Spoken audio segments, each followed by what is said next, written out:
On this episode of the EverQuest Show, for nearly a quarter of a century, EverQuest has changed the world, and it continues to do so through Extra Life fundraising. We're showcasing streamers who are helping to raise money for sick kids and showing you how you can donate to get cool in-game items. And you're watching the EverQuest Show.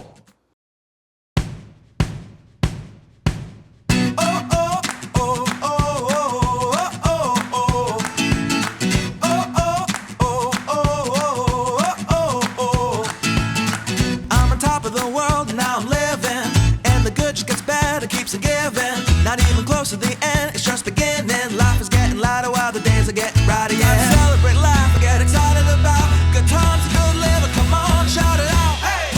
Take it up, take it over, take it out of control. Today I'm freeing my soul and now you got me singing, oh, hey, oh. Welcome to the 20th episode of the EverQuest Show. I'm Fading, here in the EverQuest Show studios. And it's been nearly 25 years since EverQuest first took the gaming world by storm. Most gamers know it revolutionized the gaming industry, especially online gaming, but its impacts are even farther reaching. This episode is dedicated to how EverQuest has changed the world and continues to do so. For the last 3 years, Daybreak and Darkpaw Games have teamed up for the Extra Life fundraising program for Children's Miracle Network. Children's Miracle Network is a funding organization for children's hospitals across the country. That's EverQuest player and Extra Life streamer, Ephyr. I've been playing EverQuest since 2000. I do play EverQuest II also. And not only does he help fundraise for Extra Life, but he also has a personal connection. I've seen kind of the care that hospital provides. I've personally been a recipient of the care there. I had surgery there when I was 19. The cutoff for Seattle children, at least, is 20. So how does the program work? Well, you raise money by playing games. Some of the streamers, on behalf of their team, like Team Darkpaw, raise money through streaming their video gaming.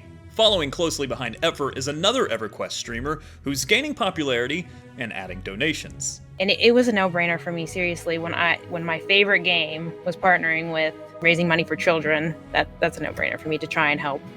So I love every aspect of EverQuest. The community is what I think really keeps most of us in EverQuest.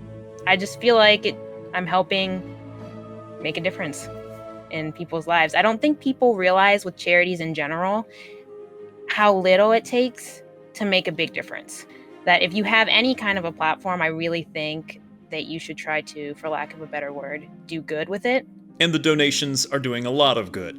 Over the last 15 years, the program has raised over $110 million for children's hospitals throughout the country. Those donations help fund life-saving treatments, healthcare services, research, and equipment. Teams can raise money for all the Children's Miracle Network hospitals, or they can target their specific local Children's Miracle Network hospital to make a direct impact in their community. Darkpaw Games has targeted Rady Children's Hospital in San Diego, where Darkpaw is located. And it's a cause that has a personal connection for Jennifer Chan, the head of the studio. Ages ago, when my spouse was a wee little one, they had to have an operation, and without the care of Rady Children's Hospital in San Diego, they likely wouldn't be here today. And so I definitely owe a debt of gratitude to Rady Children's here in San Diego. And Darkpaw isn't just helping to raise a few bucks. They're one of the leading fundraising teams in the entire country. Last year, Darkpaw Games, along with their Daybreak Games super team, together raised over $200,000. This year, the Darkpaw Games team is already up over $100,000, with a final push right around the corner. So what's their secret? Well, generous players, along with some very enticing incentives for EverQuest and EverQuest II players. The incentives have been obviously a huge draw, and it's really been more of a way of trying to say incentivize people and tack on an extra way of saying thank you to folks for donating to the charity. It's not a way of trying to, be an exchange of goods for anything. It's really just saying, hey, this is a really great cause. This is some extra encouragement to try to get people to donate to this charity. This is a really worthy investment from a player side. You're going to get some bonuses from Darkpaw. So what are these bonuses? Individual donations made on behalf of Darkpaw Games through the Extra Life website result in various in-game rewards. The individual rewards are tiered based on how much you donate. So for this year, for $5, you receive a special suffix title, the Compassionate. For $10, you'll receive 3 Overseer packs. At $25, you'll receive a Metamorph wand for a blue baby dragon pet. At $50, a special hat ornamentation in Extra Life Blue. And at the $100 tier, the Brilliant Blue Braxy mount can be yours. Now, all the rewards are cumulative, so at $100, you not only get the Braxy mount, but you'll also get all the tiers below it. And for every interval over $100, you receive a set of those rewards. So if you donate $300, you'll get 3 sets of everything. Donate $305 and you'll get the 3 sets of everything plus the additional title. EverQuest II also has its own set of individual incentives, and I've provided a link to both EverQuest and EverQuest II's incentives in the description of this video. Now, last year, the individual incentives were a huge hit, mainly because of some big duck energy. So the ducks was a really popular one. The duck mount was a really popular one that they did last year. The majestic mallard mount was introduced for the first time in EverQuest. The model is actually adapted from an EverQuest II mount that was created by EverQuest artist Tom Toby. Someone in charge said, no, EverQuest II is a serious game. We cannot have duck mounts. Well, if you tell us that we can't put something in the game, then we're going to do everything we can to get that in there. Just look at this plumage. Come on now. You're really losing it. It must have gone on for 8 months. We were just trolling our players that, no, we're not going to do a duck. We'll never do a duck. The ducks were huge, yeah. I actually modeled my whole Twitch channel around the ducks now. Now, you still have until the end of the year to get this year's rewards, but don't wait, and here's the reason why. Here's a couple of calendar dates you need to know. Extra Life Game Day is on November 4th. That's tomorrow if you're watching this right after it was published. And that's the final push by fundraisers to really rally people to donate money. I will probably do about a 12-hour stream for game day. Darkpaw reached out to me. They're going to repost stuff from my social media. They're going to give me some things to give away.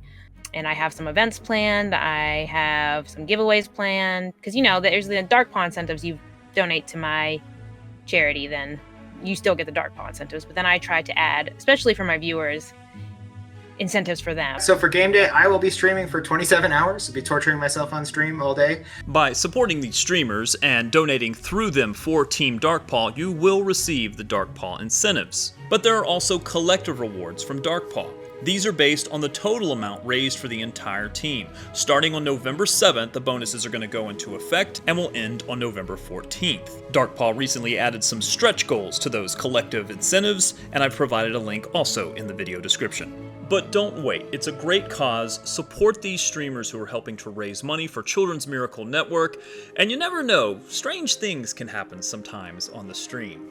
The bat. You saw the bat?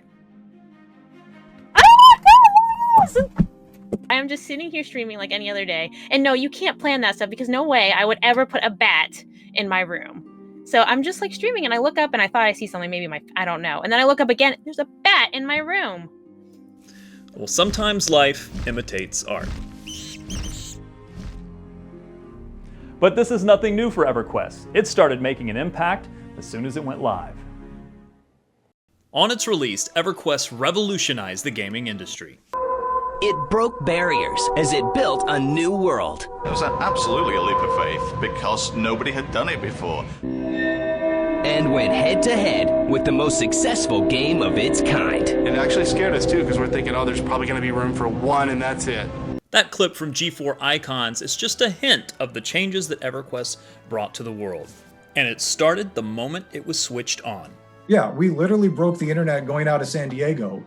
The entire backbone of all the internet traffic going out of San Diego to LA where it dispersed got overloaded. So Qualcomm lost their global positioning satellites, all the others. Everything running out of San Diego started getting knocked offline because we were filling up the pipe.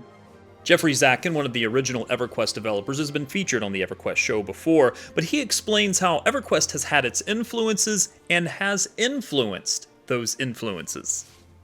When we were doing this, I think we were on the 2nd edition of D&D. 3rd edition coming out was actually influenced by EverQuest.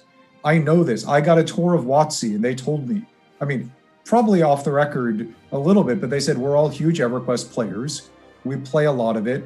And I said, well, man, you know, we were all D&D players. We'd all played 2nd, we'd all played 1st. A lot of us had played basic. And that is what influenced us. and the kid then go influence other groups. But that's how all game design works.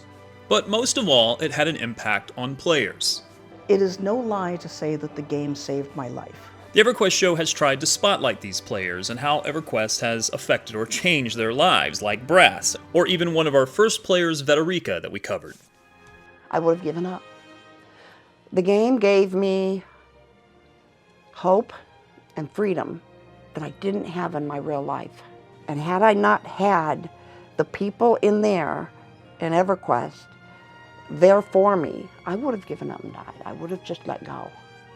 And many players make friends in the game, but some have more long-lasting relationships. We met on the game, we play the game. A lot of late nights and just sort of got to know each other. I met my future husband in EverQuest. He's heavily physically handicapped, which really affected his self-confidence. And for me, I don't even know how to approach people, right? And the game has impacted future generations as well. EverQuest was the first game that I really got into, and I saw the loading screen. It had Fiona V on it. Thought she was beautiful, and I loved the name. I thought it was a great name, and I named my daughter that. For a quarter of a century, it's affected the world and the players who enjoy it. Thank you for creating the game because it saved my life. I don't know where I'd be without EQ. Thank you to everyone who continues to stream to help fundraise or who has donated money for Team Dark Paw. You're doing it for a very good cause, and there's still time. You have until the end of the year for those individual incentives to count, but you only have until November 6th before those collective results are tallied. If you still have questions on how to donate, links are provided in the video description on how you donate, the incentives, and the Twitch channels for Kuvani and for Ephyr. And since you're feeling generous, make sure you go ahead and like and subscribe to the video or comment below. I'd love to hear from you. I love that you support the channel. Share this video as well. I've got a lot of content coming in the next 6 months, including expansion episodes for the Ballads of Zamara and Lorien's Song, an episode dedicated to the Dragons of EverQuest, the lore of Norath, another music episode, an art-themed episode, and that should carry us into the 25th anniversary of adventuring in EverQuest. Thank you so much for watching. Leave a comment below, and I'll see you in Norath. We gotta be the best we can be. And though sometimes we don't want to, still we gotta chase our dreams. Reach up and reach high because we're gonna pull through and give it all we got, even though it can seem hard to catch and make it happen. But we can't start sliding. Come on and do what you gotta